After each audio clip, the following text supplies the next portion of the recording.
चलिए बेटा देखिए, तो हमारे 4 स्टेप हो गए थे।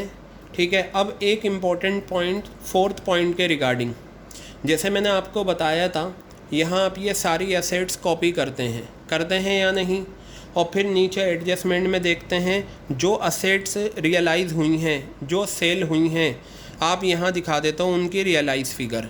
अगर कोई असेट्स नहीं सेल हो पाई, यानी कि क्वेश्चन में गिवन नहीं है, हम उसकी वैल्यू क्या मानते हैं, ज़ीरो।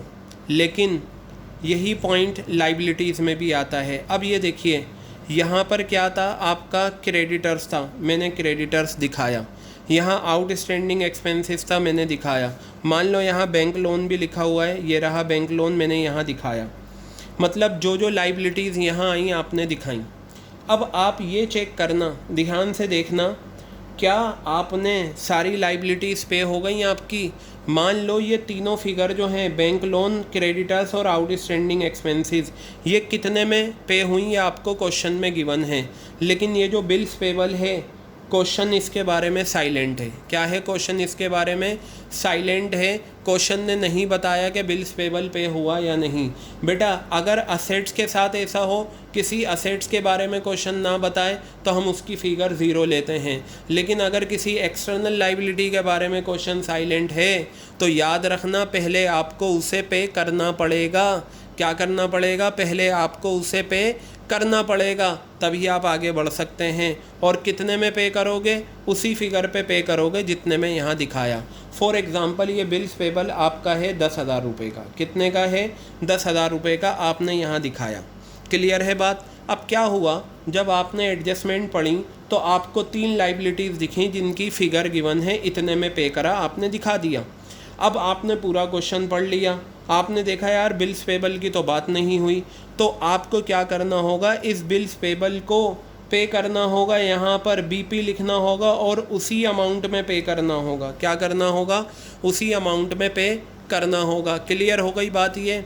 तो आपने क्या सीखा, क्या समझा, कि अगर किसी लाइबिलिटी की नीचे एडजस्टमेंट में फ़िगर नहीं दे रखी कितने में पे हुई, तो आपको उस लाइबिलिटी को उसी फिगर पे करना है जो यहाँ पर दिखाई जाती हैं।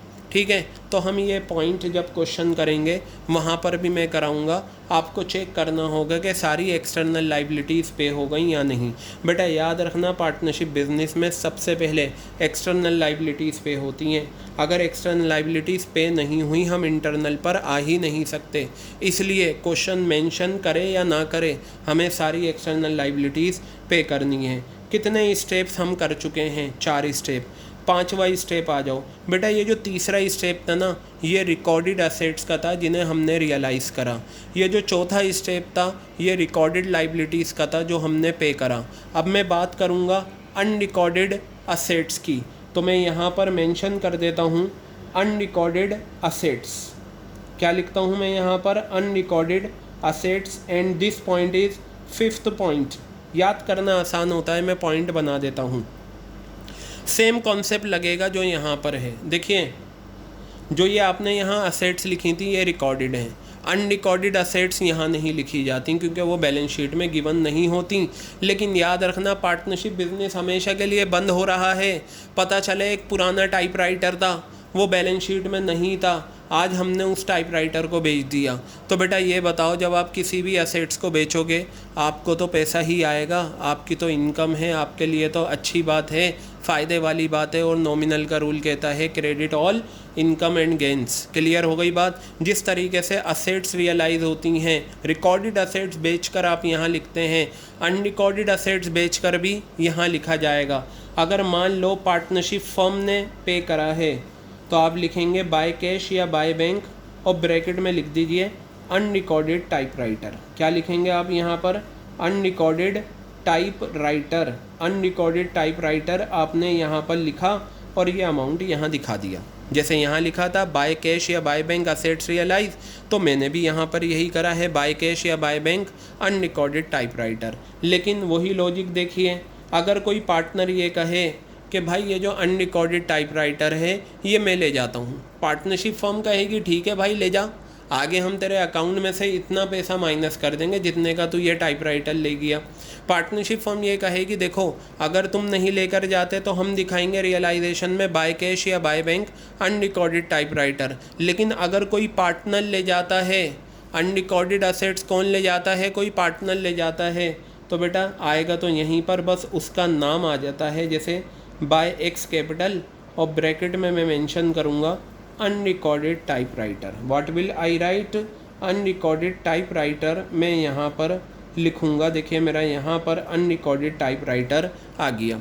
तो अगर आप थर्ड स्टेप और फिफ्थ स्टेप को कंपेयर करें, दोनों एक हैं, बस थर्ड स्टेप जो होता है वो रिकॉर्डेड असेट्स का होता है और फिफ्थ स्टेप जो होता है वो अनरिकॉर्डेड का। अगर पार्टनरशिप फर्म पे कर रही है बाय बैंक या बाय कैश, अगर पार्टनरशिप फर्म अनरिकॉर्डेड पे कर रही है सेम बाय बैंक या बाय कैश।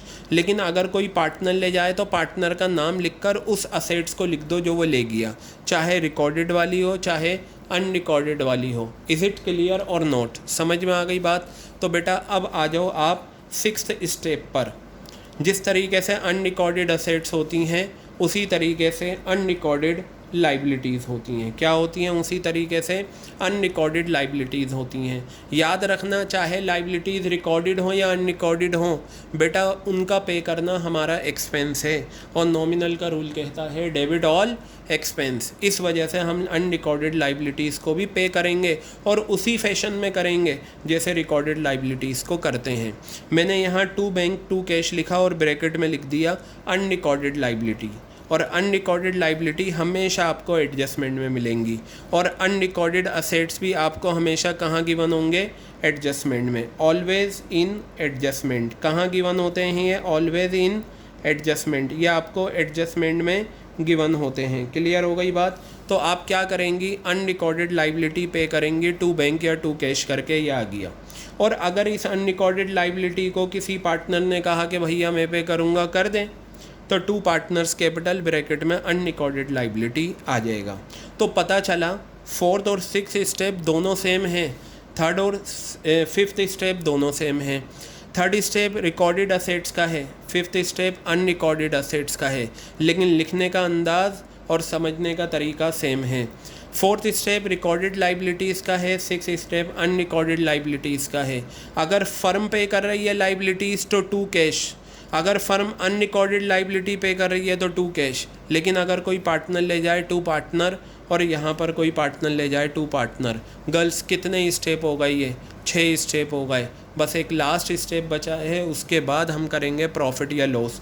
आपको पता है ये जो हम डिसोल्यूशन करते हैं ना, ये जो हम डिसोल्यूशन करते हैं, फर्म को डिसॉल्व करने में कुछ खर्चे होते हैं। ये नहीं ताला लगाया और चले गए, ठीक है। क्या होता है, कुछ डॉक्यूमेंटेशन पे खर्चा आता है, कोर्ट में हम फ़ीस जमा करते हैं डिसोल्यूशन की, डॉक्यूमेंटेशन पे खर्चा आता है, इन सब को हम बोलते हैं डिसोल्यूशन एक्सपेंसेस। क्या बोलते हैं हम इसे?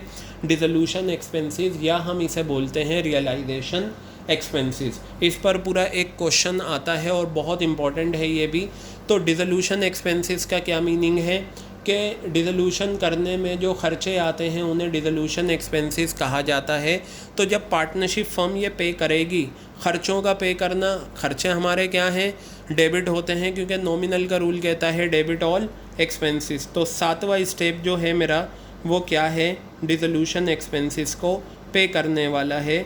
तो मैंने यहाँ लिखा डिसोल्यूशन एक्सपेंसेस या रियलाइजेशन एक्सपेंसेस, और जो भी अमाउंट आपको क्वेश्चन में गिवन होगा हम लिख देंगे।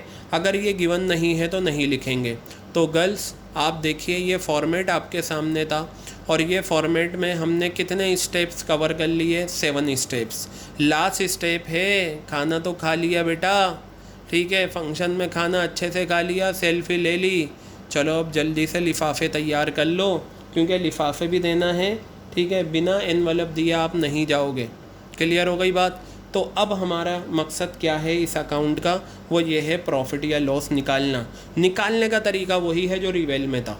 अगर क्रेडिट साइड बड़ी है, दोनों तरफ वही टोटल लिखो और फिर आपका प्रॉफिट आ जाएगा, और अगर डेबिट साइड बड़ी है, दोनों तरफ वही टोटल लिखो, लॉस आ जाएगा।